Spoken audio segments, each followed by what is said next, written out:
Breaking news చూస్తున్నాం. BRS 4 Lok Sabha స్థానాలను అభ్యర్థులు ప్రకటించింది.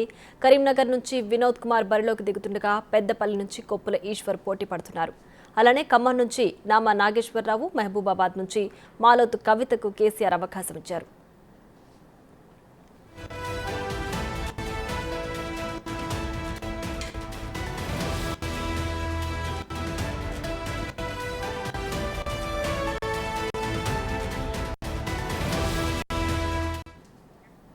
రాజకీయాల్లో ఎన్టీఆర్ లాంటి వాళ్లకే ఒడిదుడుకులు తప్పలేదని కేసీఆర్ వ్యాఖ్యానించారు.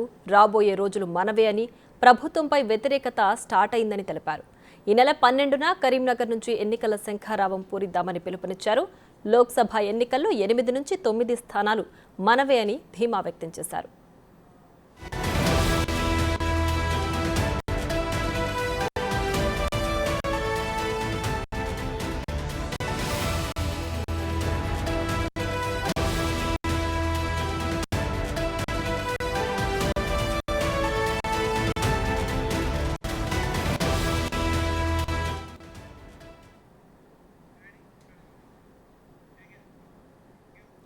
ఇక ఇదే అంశానికి సంబంధించి మరింత సమాచారం మా ప్రతినిధి సైదులు లైవ్లో అందించడానికి సిద్ధంగా ఉన్నారు.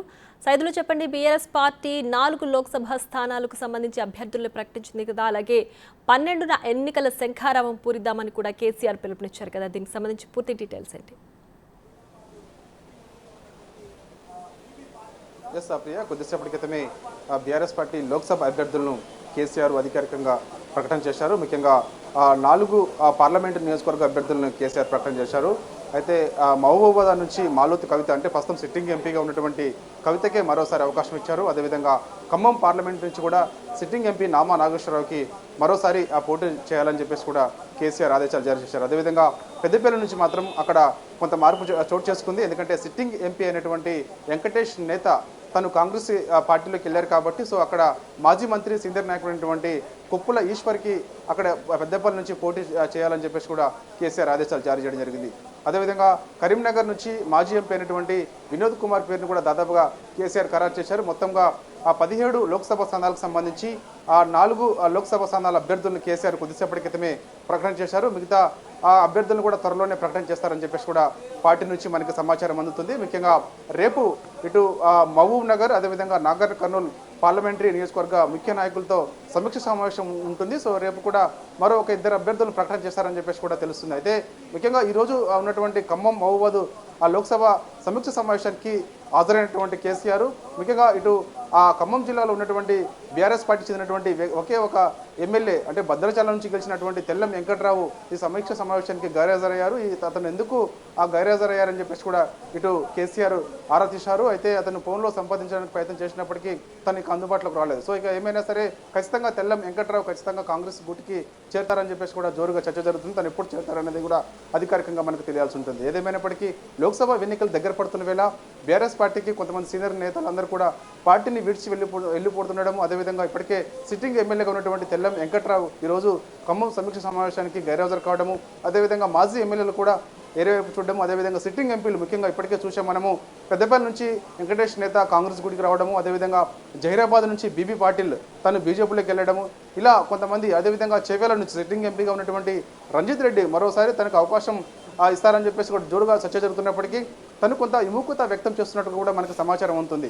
సో ఇక దాదాపుగా కొన్ని చోట్ల అభ్యర్థులే లేరని చెప్పేసి కూడా మనకు సమాచారం ఉంటుంది. ఏదైనప్పటికీ ఇటు కొంతమంది ఆసక్తి చూపకపోవడం, మరో కొంతమంది కొన్ని చోట్ల ముఖ్యంగా నల్గొండ పార్లమెంట్ స్థానానికి సంబంధించి తీవ్రమైన పోటీ ఉండడం, అదేవిధంగా భువనగిరికి సంబంధించి తీవ్రమైన పోటీ ఉండడం, మల్కాజ్గిరికి సంబంధించి తీవ్రమైన పోటీ ఉండడం, అంటే కొన్ని చోట్ల అభ్యర్థులు పోటీ చేసేందుకు బీఆర్ఎస్ పార్టీలో ఆసక్తి చూపుతున్నప్పటికీ మరికొన్ని చోట్ల కొంత ఆసక్తి చూపేందుకు విముఖత వ్యక్తం చేయడం. ఏదైనప్పటికీ ఇంకొక వైపు మాత్రం బీఆర్ఎస్ పార్టీ చెందినటువంటి మాజీ ఎమ్మెల్యేలు, అదేవిధంగా సిట్టింగ్ ఎమ్మెల్యేగా ఉన్నటువంటి పార్టీని విడిచి వెళ్ళడం, ఏదేమైనా సరే ఒకవైపు లోక్సభ ఎన్నికలను చాలా ప్రతిష్టాత్మకంగా తీసుకొని ముందుకెళ్లాలి, గెలిపే లక్ష్యంగా ముందుకెళ్లాలని ఒక సమీక్ష సమావేశం చేస్తూ దిశానిర్దేశం చేస్తున్న కేసీఆర్కి మాత్రం మరోవైపు ఇలాంటి పార్టీని విడిచి వెళ్తున్నటువంటి ఎమ్మెల్యేలు ఎవరైతే ఉన్నారో వారందరూ కూడా వెళ్ళిపోతున్నటువంటి కొంత పార్టీ మాత్రం కొంత అయోమయంలో ఉన్నట్టుగా కూడా మనకు సమాచారం ఉంటుంది ప్రియా.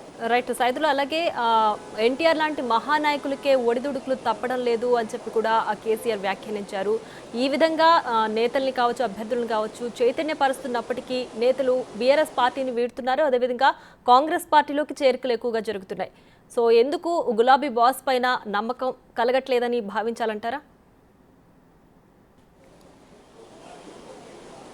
ఎస్ ప్రియా, మీరు అన్నట్టుగా వాస్తవంగా ఇట్లాంటి అంటే ఒకవైపు వరుసగా సమీక్షలు సమావేశాలు నిర్వహిస్తున్నప్పటికీ కూడా అదేవిధంగా వాళ్ళని ఉద్దేశించి కేసీఆర్ కొన్ని వ్యాఖ్యలు కూడా చేస్తున్నారు. అంటే ఎన్టీఆర్ని పదే పదే గుర్తు చేస్తున్నారు. అంటే గతంలో అతను 1983లో పార్టీ పెట్టినప్పుడు వెంటనే 1 ఇయర్లోనే 1984 అతను అప్పుడు కాంగ్రెస్ పార్టీకి సంబంధించి అధికారంలో ఉండగా 1984లో తను అధికారంలోకి వచ్చారు, తర్వాత ఓటమి చెందారు, తర్వాత గెలిచారు.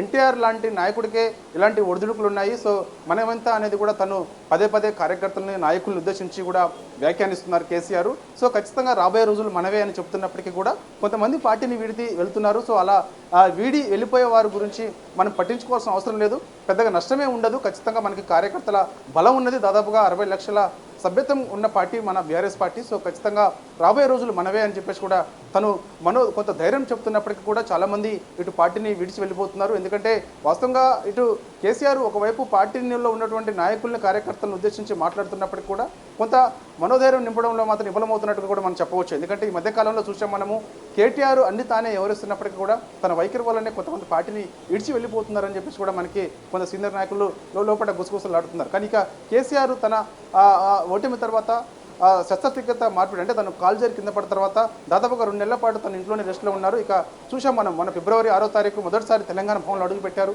తర్వాత ఫిబ్రవరి 13వ తారీఖు నల్గొండ బహిరంగ సభ ఏర్పాటు చేశారు. తర్వాత నిన్న తను కేసీఆర్ మరోసారి తెలంగాణ భవన్లో అడుగుపెట్టారు, ఈ రోజు పెట్టారు. అంటే ఏదైనప్పటికీ ఓటమి తర్వాత మొత్తం కూడా కేసీఆర్ మొత్తం ఒక బహిరంగ సభ, మిగతా 3 సమీక్షల సమావేశాలు మాత్రమే తను నిర్వహించారు. అంటే ఈ లోపల దాదాపుగా జరిగిందని చెప్పేసి కూడా మనం అనుకోవచ్చు. ఎందుకంటే వరుసగా కేసీఆర్ ఎప్పుడైతే కార్యకర్తల నాయకుల్ని మనోధైర్యం నింపుకుంటూ సమీక్షలు చేస్తారో సో అప్పుడు కొంత పార్టీకి సంబంధించిన కార్యకర్తలను కాపాడుకునే పరిస్థితి ఉంటుంది. లేకపోతే మాత్రం చాలామంది కొంతమంది పార్టీని విడిచి వెళ్లేందుకు కూడా సిద్ధంగా ఉన్నారు. కాబట్టి సో వాళ్ళని బుజ్జగించే ప్రయత్నం అయితే కేసీఆర్ ఇప్పుడు చేస్తున్నప్పుడు కూడా వాళ్ళు సస్యమీరే అంటూ కూడా వేరే పార్టీలోకి వెళ్తున్నారు. Priya. Right Saidulu, thanks for the updates. BRS 4 Lok Sabha స్థానాలకు అభ్యర్థులను ప్రకటించింది. కరీంనగర్ నుంచి వినోద్ కుమార్ బరిలోకి దిగుతుండగా పెద్దపల్లి నుంచి కొప్పుల ఈశ్వర్ పోటీ పడుతున్నారు. అలానే ఖమ్మం నుంచి నామా నాగేశ్వరరావు, మహబూబాబాద్ నుంచి మాలోతు కవితకు కేసీఆర్ అవకాశం ఇచ్చారు.